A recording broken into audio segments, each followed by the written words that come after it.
శ్రీ సాయినాథాయ నమః. శ్రీ సాయి సచ్చరిత్రము 18, 19 అధ్యాయములు.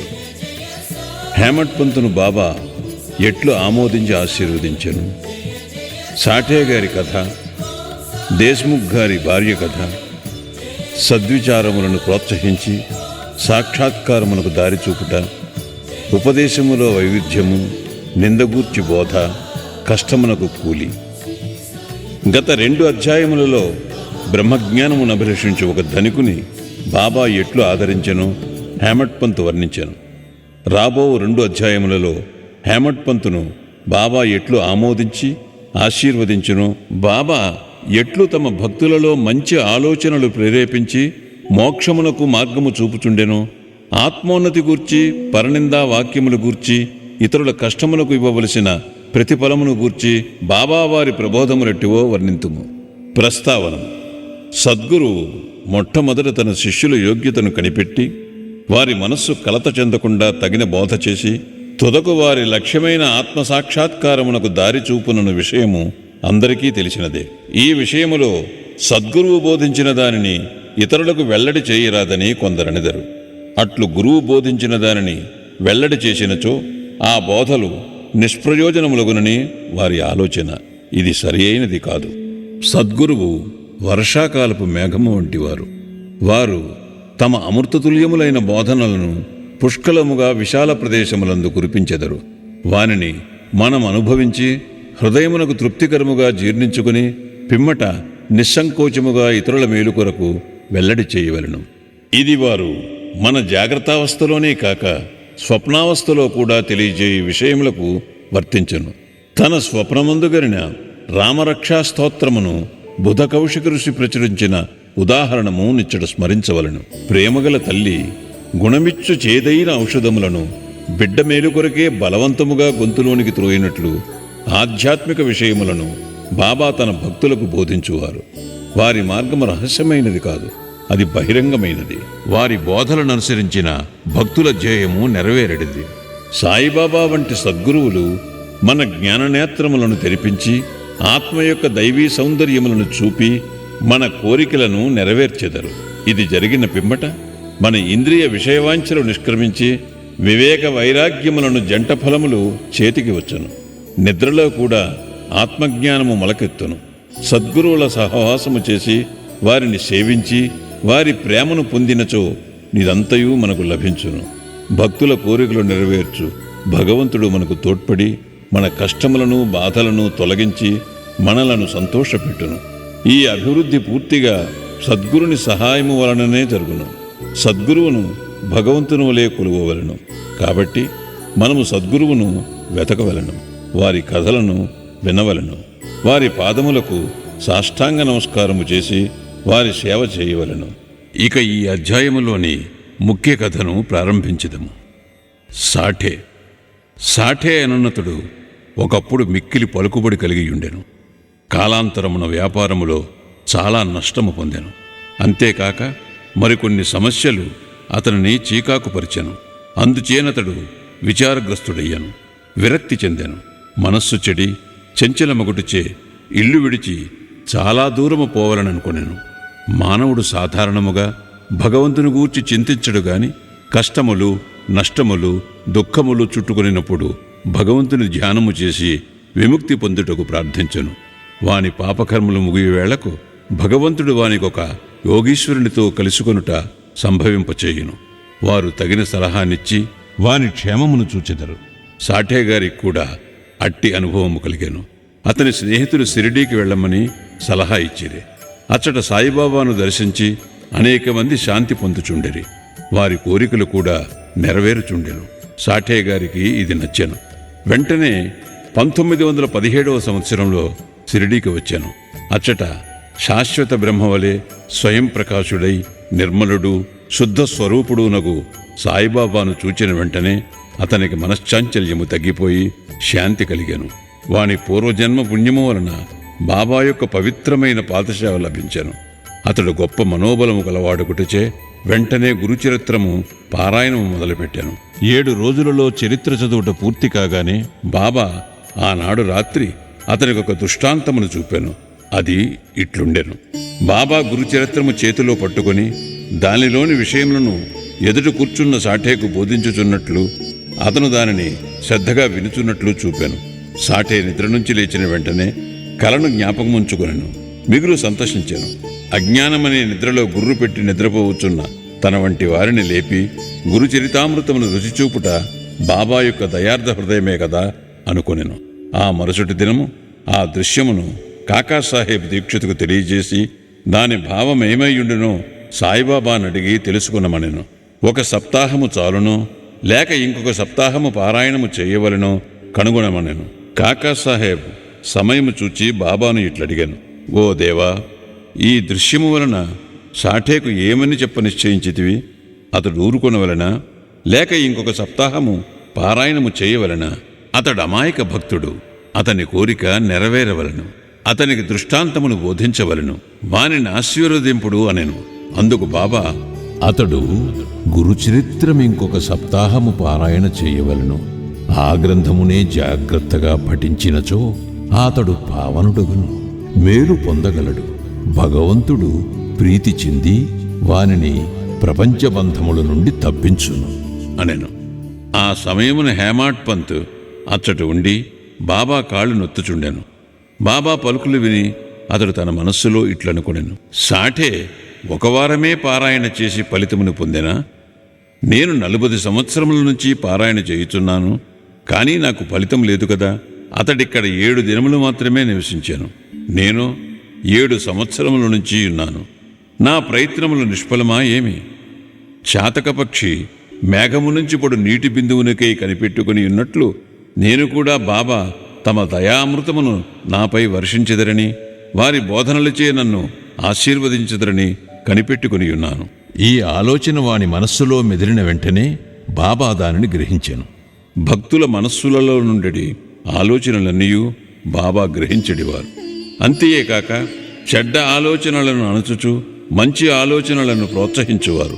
హేమాడ్ పంత్ మనస్సును కనిపెట్టి బాబా వానిని వెంటనే లేపి శ్యామా వద్దకు పోయి అతని వద్ద 15 రూపాయలు దక్షిణ తీసుకుని అతనితో కొంతసేపు మాట్లాడిన పిమ్మట రమ్మనెను. బాబా మనస్సున కారుణ్యోదయమయ్యను. కాన వారిట్లా ఆజ్ఞాపించిరి. బాబా ఆజ్ఞను జవదాటగల వారెవరు? హేమాడ్ పంత్ వెంటనే మసీదు విడిచి శ్యామా గృహమునకు పోయాను. అప్పుడే అతడు స్నానము చేసి దోవది కట్టుకుని చుండెను. అతడు బయటకు వచ్చి హేమాడ్ పంతునిట్లడిగెను.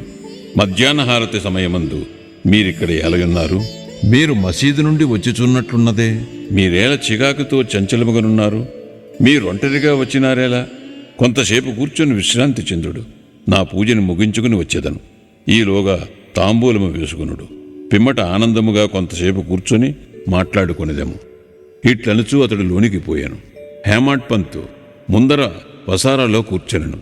కిటికీలో ఏకనాథ భాగవతమును ప్రసిద్ధ మరాఠీ గ్రంథముండెను. ఇది భాగవతములోని 11వ స్కంధమునకు ఏకనాథుడు వ్రాసిన వ్యాఖ్యానము. సాయిబాబా సిఫార్సు చేయుటచే బాపూసాహెబ్ దీక్షిత్ శ్రీకృష్ణునకు అర్జునునకు జరిగిన సంభాషణ రూపమైన భగవద్గీత, దాని మరాఠీ వ్యాఖ్యానమైన భావార్థ దీపిక జ్ఞానేశ్వరి, శ్రీకృష్ణునకు అతని సేవకుడుకు ఉద్ధవునకు జరిగిన సంభాషణ రూపమైన ఏకనాథ భాగవతము మరియు భావార్థ రామాయణమును నిత్యము షిరిడీలో చదువుచుండేవారు. భక్తులు వచ్చి బాబాను ఏదైనా ప్రశ్నలు వేసినప్పుడు బాబా కొంతవరకు జవాబిచ్చి అటుపైన వారిని ఆ గ్రంథముల పారాయణమును వినుమని పంపుచుండెను. ఈ గ్రంథములే భాగవత ధర్మములోని ముఖ్య గ్రంథములు.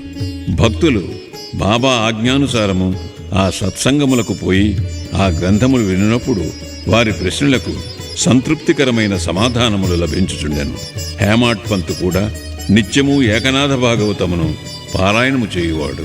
హేమాడ్ పంత్ ఆ దినము తాను నిత్యము చదువు గ్రంథభాగము పూర్తి చేయకయే కొందరు భక్తులతో కలిసి మసీదుకు పోయాను. శ్యామ ఇంటి కిటికీలోనున్న ఏకనాథ భాగవతము తీయగా తానానాడు పూర్తి చేయని భాగము వద్దనే పుస్తకము తెరుచుకొనెను. తన నిత్యపారాయణము పూర్తి చేయుటకే కాబోలు బాబా తన నచ్చటకు పంపినని హేమాడ్ పంత్ అనుకునెను. వెంటనే తన నిత్యపారాయణమును పూర్తి చేశాను. పిమ్మట శ్యామ తన పూజను ముగించి బయటికి వచ్చాను. వారిరువురికి ఈ దిగువ సంభాషణ జరిగాను. హేమాడ్ పంత్: నేను బాబా వద్ద నుండి ఒక కబురు తీసుకుని వచ్చినాను. బాబా నీ వద్ద నుండి 15 రూపాయలు దక్షిణ తీసుకుని రమ్మని నన్ను ఆజ్ఞాపించి ఉన్నారు. అంతేకాదు, కొంతసేపు నీతో కూర్చుని మాట్లాడిన పిమ్మట మసీదుకు రమ్మని చెప్పిరి. శ్యామ ఆశ్చర్యముతో, నా వద్ద డబ్బు లేదు, నా 15 సాష్టాంగ నమస్కారములు పైకమునకు బదులుగా బాబాకు సమర్పింపు. హేమాడ్ పంత్: సరే, నీ నమస్కారములు ఆమోదించబడెను. మనము కూర్చుని కొంతసేపు మాట్లాడుకునేదేమో. మన పాపములను నశింపచేయనట్టి బాబా లీలలను కథలను చెప్పము. శ్యామ: అయితే కొంతసేపు కూర్చునము. ఈ బాబా లీలలు మిక్కిలి ఆశ్చర్యకరమైనవని నీకిదివరకే తెలియను. నేను పల్లెటూరివాడను, నీవా చదువుకున్న పట్టణవాసివి. నీవిక్కడికి వచ్చిన తరువాత కొన్ని లీలలను చూచియే ఎందువు. వానిని నీ ముందు నేనెట్లు వర్ణించగలను? సరే, ఈ తమలపాకులు, వక్కా, సున్నము తీసుకుని తాంబూలము వేసుకును. నేను లోపలకు పోయి దుస్తులు ధరించి వచ్చేదను. కొద్ది నిమిషములలో శ్యామ బయటికి వచ్చి హేమాడ్ పంతుతో మాట్లాడుచూ కూర్చునను. అతడిట్లనియను: ఈ బాబా లీల కనుగొన శక్యము కానిది. వారి లీలలకు అంతులేదు. వారినెవరు గమనించగలరు? వారి లీలలతో వినోదించున్నట్లగుపడినను వారు వానినంటినట్లు కనిపించరు. మా వంటి జానపదులకేమి తెలియను? బాబాయే ఈ కథలను ఎందుకు చెప్పరాదు? మీ వంటి పండితులను నా వంటి పామరుని వద్దకు ఏల పంపుచున్నారు. వారి మార్గములు ఊహింపరానివి. అవి మానవుని చేష్టలు కావని చెప్పగలను. ఈ ఉపోద్ఘాతముతో శ్యామ ఇట్లా నేను నాకొక కథ జ్ఞాపకమునకు వచ్చుచున్నది. అది నీకు చెప్పేదను. నాకది స్వయంగా తెలియను. భక్తుడెంత మనోనిశ్చయముతో పట్టుదలతో నుండునో బాబా అంత త్వరగా వానికి సహాయపడును. ఒక్కొక్కప్పుడు బాబా భక్తులను కఠిన పరీక్ష చేసిన పిమ్మట వారికి ఉపదేశమునిచ్చును. ఇచ్చట ఉపదేశమనగా నిర్దేశము. ఉపదేశమున మాట విన్నతోడనే హేమాడ్ పంత్ మనస్సులో ఒక స్మృతి తళుక్కుమనను. వెంటనే సాఠే గారి గురుచరిత్ర పారాయణము జ్ఞప్తిగా వచ్చాను. తన మనస్సులకు శాంతి కలిగించే నిమిత్తము బాబా తన నచ్చటకు పంపియుండననుకొనెను. అయినప్పటికీ ఈ భావం నడుచుకొని శ్యామా చెప్పు కథ వినుటకు సిద్ధపడెను.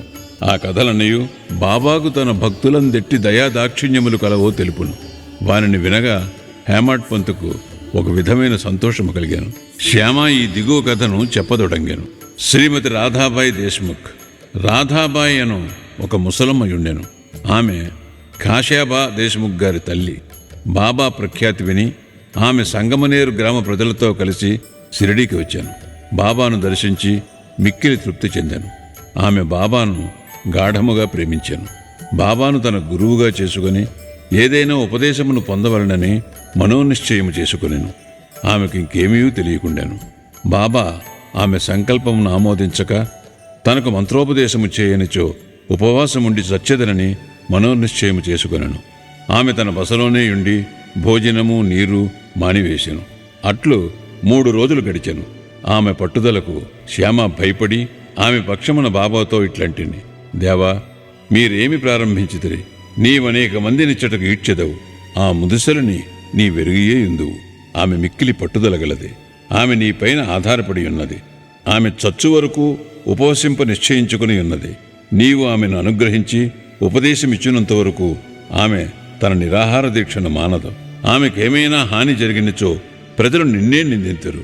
నీవు తగిన ఆదేశం ఇవ్వకపోవటచే ఆమె చచ్చినదని లోకులనిదరు. కాబట్టి ఆమెను కరుణించుము, ఆశీర్వదించుము, ఆమెకు తగిన దారి చూపుము. ఆమె మనోనిశ్చయము చూచి బాబా ఆమెను పిలిపించి ఈ క్రింది విధముగా బోధించాను. ఓ తల్లి, అనవసరమైన యాతనకేల పాట్పడి చావును కోరుచున్నావు. నీవు నిజముగా నా తల్లివి. నేను నీ బిడ్డను. నా యందు కనికరించి నేను చెప్పునది పూర్తిగా విను. నీకు నా వృత్తాంతమును చెప్పెదను. నీవు దానిని బాగా వినినచో నీకది మేలు చేయును. నాకొక గురువు ఉండెను. వారు గొప్ప యోగీశ్వరులు, మిక్కిలి దయార్ద్ర హృదయులు. వారికి చాలా కాలము శుశ్రూష చేసి తిని, కాని నా చెవులో వారు ఏ మంత్రమూ నూదలేదు. నాకు వారిని వదలుపోవు తలంపే లేకుండెను. నేను వారితోనే ఉండుటకు, వారి సేవ చేయుటకు, వారి వద్ద కొన్ని ఉపదేశములను గ్రహించుటకు నిశ్చయించుకుంటుని. కాని వారి మార్గము వారిది. వారు నా తల కొరిగించిరి.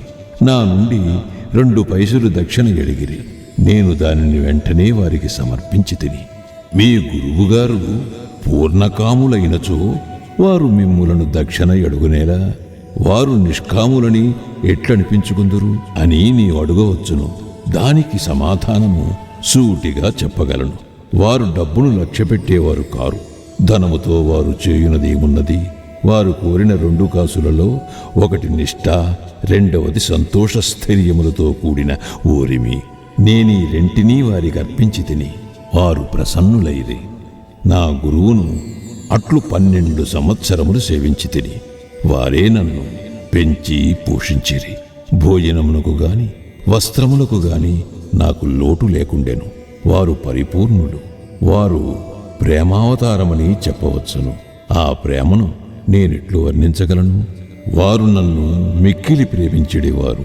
ఆ విధమైన గురువే ఉండరు. నిరంతర ధ్యానములో ఉన్న వారిని తదేకముగా చూచుచుండెడివాడను.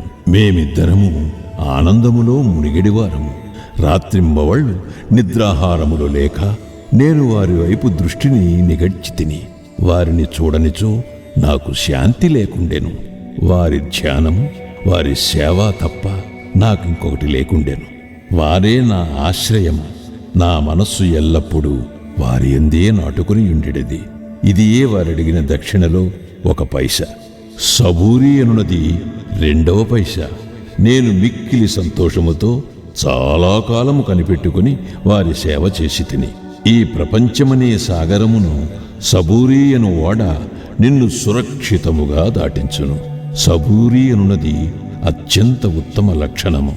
అది పాపములన్నిటినీ తొలగించును, కష్టములను పారద్రోలును, అనేక విధముల అవాంతరములను తొలగించి భయమును పారద్రోలును, తుదకు జయమును కలుగజేయును.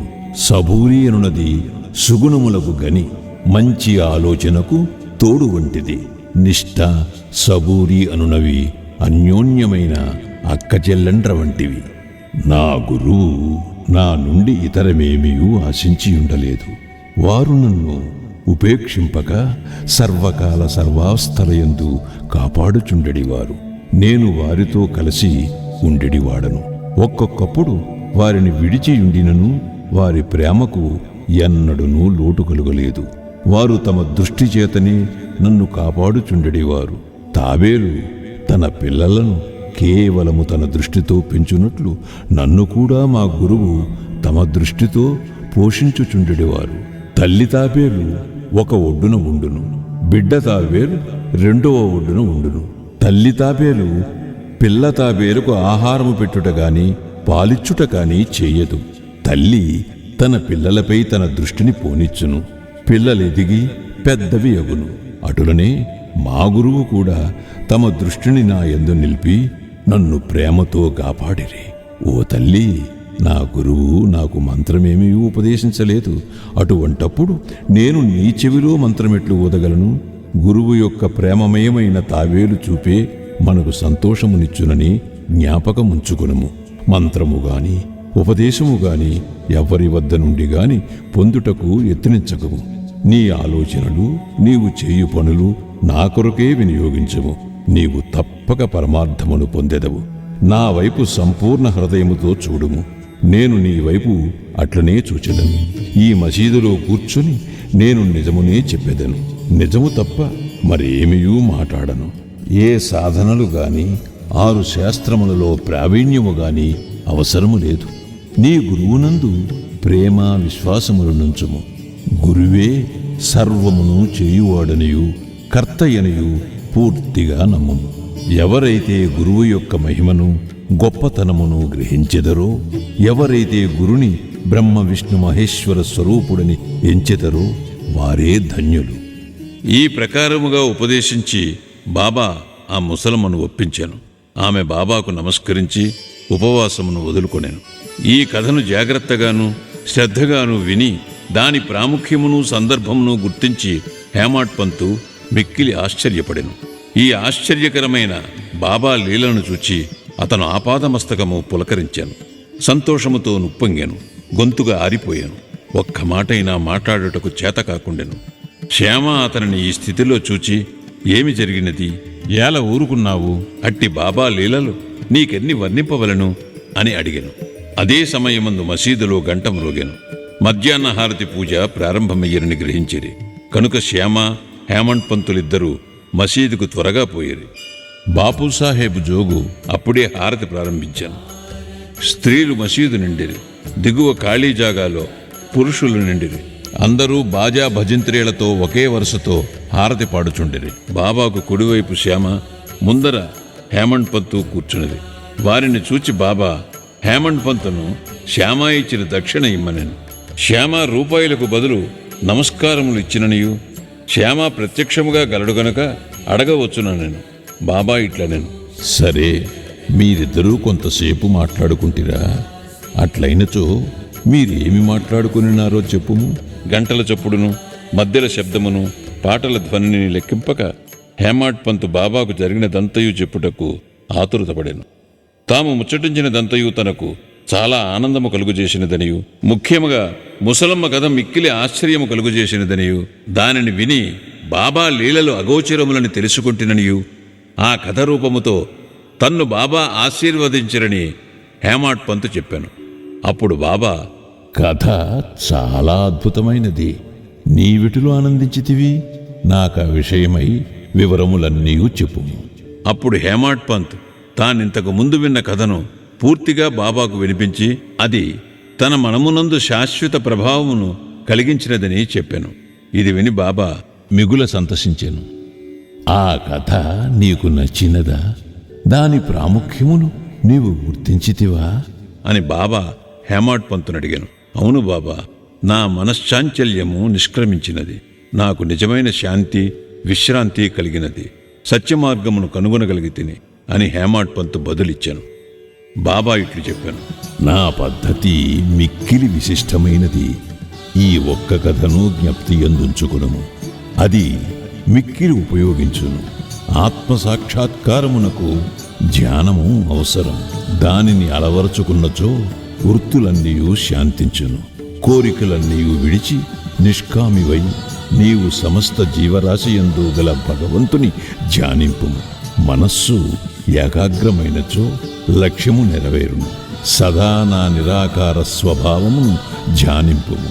అదియే జ్ఞానస్వరూపము, చైతన్యము, ఆనందము. మీరిది చేయలేనిచో రాత్రింబగళ్ళు మీరు చూచుచున్న నా ఈ ఆకారమును ధ్యానింపుడు. అట్లు కొన్నాళ్లు చెయ్యగా మీ వృత్తులు కేంద్రీకృతమగును. ధ్యాత, ధ్యానము, ధ్యేయము అను మూడింటికి గల భేదము పోయి ధ్యానించువాడు చైతన్యముతో ఐక్యమై బ్రహ్మముతో అభిన్నమగును. తల్లి తాబేలు నదికి ఒక ఒడ్డున ఉండును, దాని పిల్లలు ఇంకొక ఒడ్డున ఉండును. తల్లివానికి పాలిచ్చుట కాని పొదుగుకొనుట కాని చెయ్యదు. దాని చూపు మాత్రమే వానికి జీవశక్తినిచ్చుచున్నది. చిన్న తాబేళ్లు ఏమీ చెయ్యక తల్లిని జ్ఞాపకముంచుకును. తల్లి తాబేలు చూపు చిన్నవానికి అమృతధార వలె పనిచేయును. అదియే వాని బ్రతుకునకు, సంతోషమునకు ఆధారము. గురువుకు శిష్యునకు గల సంబంధము కూడా ఇట్టిదే. బాబా ఈ మాటలు పూర్తి చేసేసరికి హారతి పూర్తయ్యాను. అందరూ శ్రీ సచ్చిదానంద సద్గురు సాయినాథ్ మహారాజుకి జై అని జై జయధ్వానములు చేసేది. ఓ ప్రియ పాఠకులారా, ఈ సమయమందు మనము కూడా మసీదులోని జనసమూహముతో కలిసి ఉన్నట్లు భావించి మనము కూడా ఆ జై జయధ్వనులలో పాల్గొందాము. హారతి పూర్తిగానే ప్రసాదము పంచిపెట్టిరి. బాబాకు నమస్కరించి బాపూసాహెబ్ జోగ్ బాబా చేతిలో కలకండ ముక్కను పెట్టాను. బాబా తానినంతను హేమంత్ పంతు చేతిలో పెట్టి ఇట్లనెను, ఈ కథను నీవు మనసుకు పట్టించుకుని జ్ఞప్తి అందుంచుకునినచో నీ స్థితి కలకండవలే తీయగా నుండును. నీ కోరికలన్నీ నెరవేరును. నీవు సుఖముగా నుందువు. హేమంత్ పంతు బాబాకు సాష్టాంగ నమస్కారము చేసి ఇట్లు ఎల్లప్పుడూ నన్ను అనుగ్రహించుము, ఆశీర్వదించుము, కాపాడుము అని ప్రార్థించాను. అందుకు బాబా ఇట్లు జవాబిచ్చాను, ఈ కథను వినుము. దీనిని మరణము చేయుము, నిధిధ్యాసనము చేయుము. అట్లయినచో నీవు భగవంతుని ఎల్లప్పుడూ జ్ఞప్తి అందుంచుకుని ధ్యానించెదవు. భగవంతుడు నీ ముందర ప్రత్యక్షమగును. ఓ ప్రియమైన చదువురులారా, అప్పుడు హేమంత్ పంతుకు కలకండ ప్రసాదము దొరికెను. ఇప్పుడు మనము ఈ కథయనే కలకండ ప్రసాదము పొందెదము.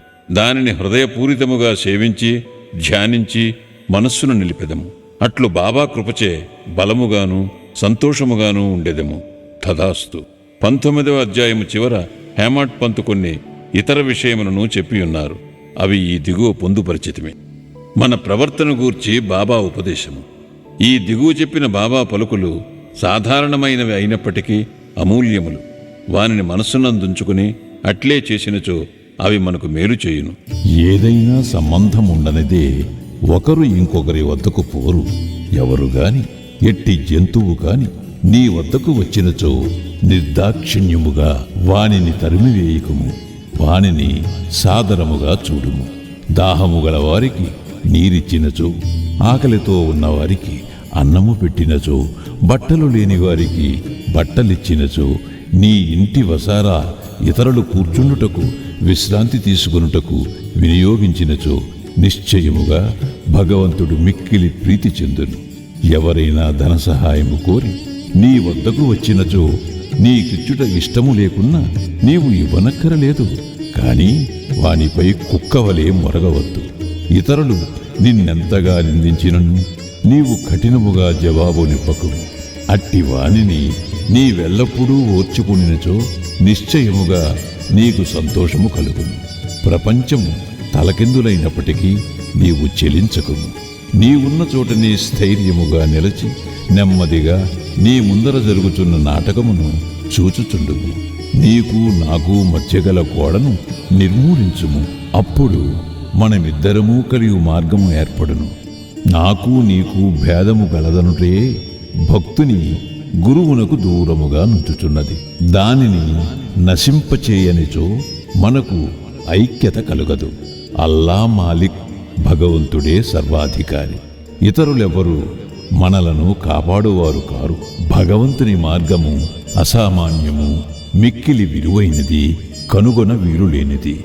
వారి ఇచ్ఛానుసారమే మనము నడిచెదము.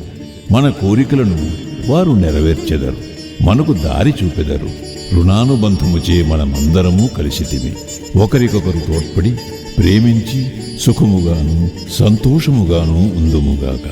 ఎవరైతే తమ జీవిత పరమావధిని పొందెదరో వారు అమరులై సుఖముగా నుండెదరు. తక్కిన వారందరూ పేరునకే ఊపిరి సలుపు వరకు మాత్రమే బ్రతికెదరు. సద్విచారములను ప్రోత్సహించి సాక్షాత్కారమునకు దారి చూపుట. సాయిబాబా సద్విచారములను ఎట్లు ప్రోత్సహించుచుండెనో తెలుసుకొనుట మిగులు ఆసక్తికరముగా నుండును. భక్తి ప్రేమలతో వారికి సర్వస్వ శరణాగతి చేసినచో వారు నీకెట్లు పదే పదే సహాయపడదరో తెలియను. ప్రక్కనుంచి లేవగానే నీకేమైనా మంచి ఆలోచన కలిగినా దానిని తరువాత పగలంతయు వృద్ధి చేసినచో నీ మేధాశక్తి వృద్ధి పొందును, నీ మనస్సు శాంతి పొందును. హేమాడ్ పంత్ దీనికై ప్రయత్నించదలచను. ఒక బుధవారం రాత్రి పండుకునేటప్పుడు ఇట్లనుకునెను, రేపు గురువారం, శుభదినము, షిరిడీ పవిత్రమైన స్థలము కావున రేపటి దినమంతయు రామనామస్మరణతోనే కాలము గడిపెదను అని నిశ్చయించుకుని పరుండెను. ఆ మరుసటి దినము లేవగానే రామనామము ప్రయత్నము లేకుండా జ్ఞప్తికి వచ్చాను. అతడు మిక్కిలి సంతసించాను. కాలకృత్యములు తీర్చుకుని పిమ్మట బాబాను చూచుటకు పువ్వులను తీసుకుని పోయాను. దీక్షితువాడ విడిచి బూటీవాడ దాటుచుండగా ఒక చక్కని పాట వినపడెను. ఔరంగాబాదు నుంచి వచ్చిన వాడొకడు మసీదులో బాబా ముందర పాడుచుండాను. అది ఏకనాథ్ మహారాజు రచించిన గురు కృపాంజనపాయు మేరే భాయి అనున్నది. గురువు కృపయను అంజనము లభించెను. దాని మూలమున తన కండ్లు తెరువబడిననియు దానిచే తాను శ్రీరాముని లోన బయట నిద్రావస్థలోనూ జాగ్రత్తావస్థలోనూ స్వప్నావస్థలోనూ అన్ని చోట్లను చూచితనని చెప్పెడు పాట యతే. అనేక పాటలుండగా బాబా భక్తుడగు ఔరంగాబాదు నివాసి ఈ పాట నేలపాడెను. ఇది సందర్భానుసారముగా బాబా చేసిన ఏర్పాటు కాదా? హేమాడ్ పంత్ ఆనాడంతయు రామనామస్మరణచే కాలము గడుపు నెంచినవాడు కావున అతని మనోనిశ్చయమును దృఢపరచుటకై బాబా ఈ పాటను పాడించియుండును. రామనామస్మరణ ఫలితము గూర్చి మహాత్ములందరిదీ ఒకే భావము. అది భక్తుల కోరికలు నెరవేర్చి వారిని కష్టముల నుండి కాపాడును.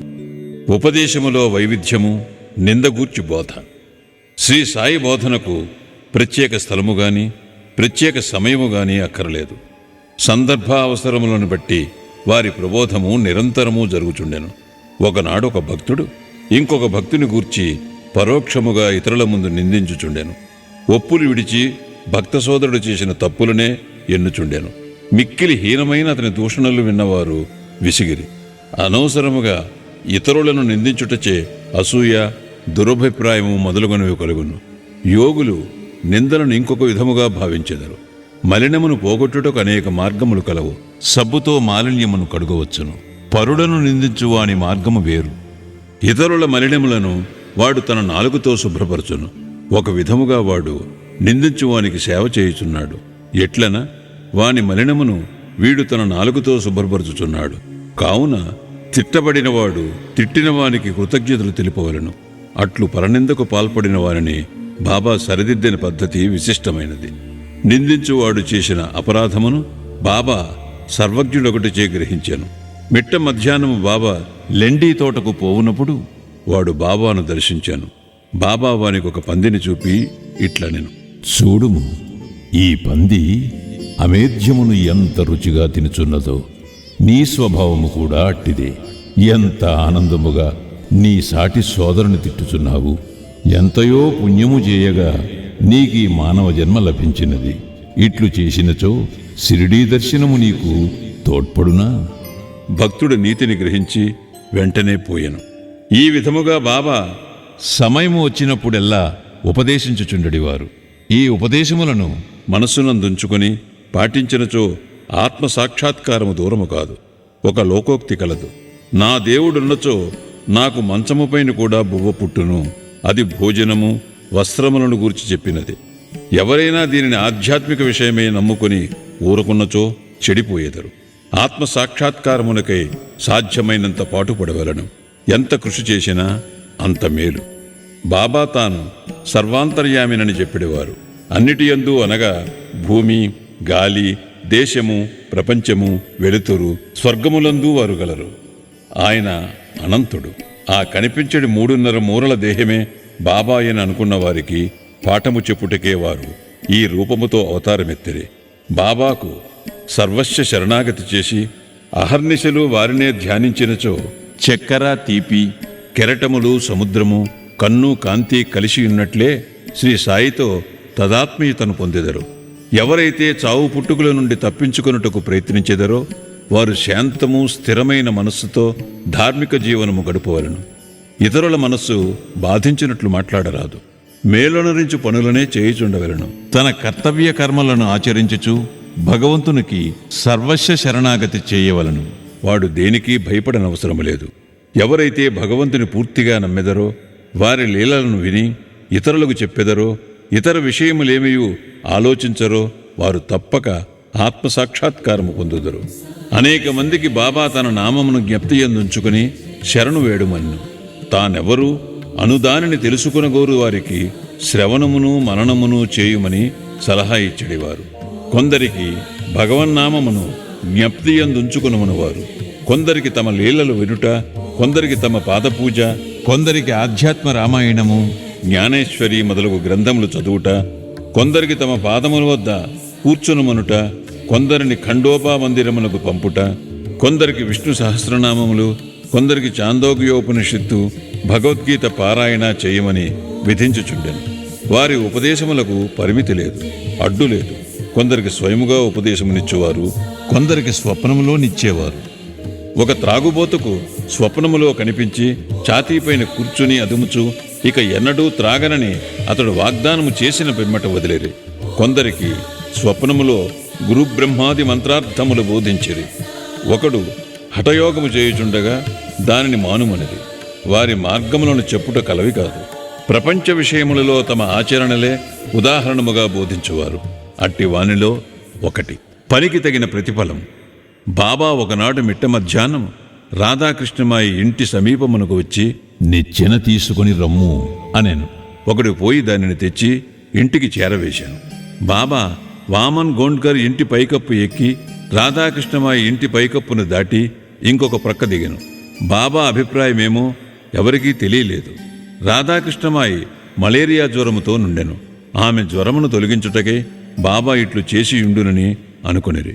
దిగిన వెంటనే నిచ్చెన తెచ్చిన వానికి బాబా 2 రూపాయలు ఇచ్చెను. నిచ్చెన తెచ్చినంత మాత్రమున వానికి 2 రూపాయలు ఎలా ఇవ్వవలనని బాబాను ఎవడో ధైర్యము చేసి ప్రశ్నించెను. ఒకరి కష్టము ఇంకొకరుంచుకొనరాదు. కష్టపడి వాని కూలి సరిగాను దాతృత్వముతోనూ ధారాళముగా నివ్వవలనని బాబా చెప్పాను.